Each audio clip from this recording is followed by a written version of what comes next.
Reconnecting with Love, Sarah's journey to repairing her relationship with her parents.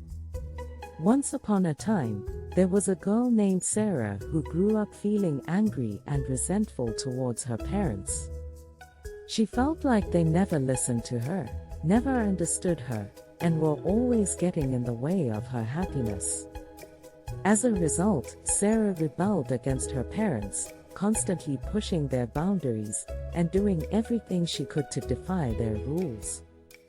She became increasingly distant from them and spent more and more time with her friends, who she felt understood her better.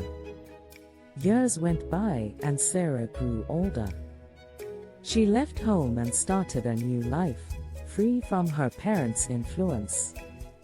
But as she entered adulthood, she began to realize that maybe her parents weren't as bad as she had once thought. She started to see that they had always had her best interests at heart, even if they didn't always express it in the way she wanted. She realized that they had given her a lot of opportunities and support throughout her life, and she had taken it for granted. Sarah decided to reach out to her parents and try to repair their relationship. She apologized for her past behavior and expressed her appreciation for everything they had done for her.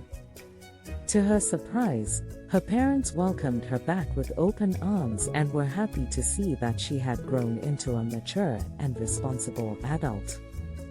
Over time, Sarah and her parents became closer than ever. She began to see them not as overbearing authority figures, but as people who loved her and wanted the best for her. She learned to appreciate their guidance and support, and they in turn respected her independence and allowed her to make her own decisions. In the end, Sarah realized that her hatred towards her parents had been misplaced. She had been too focused on her own wants and needs to see that her parents were always there for her, even when she didn't want them to be. But with time and reflection, she learned to appreciate their love and support, and they became a true family once again. Thanks for watching.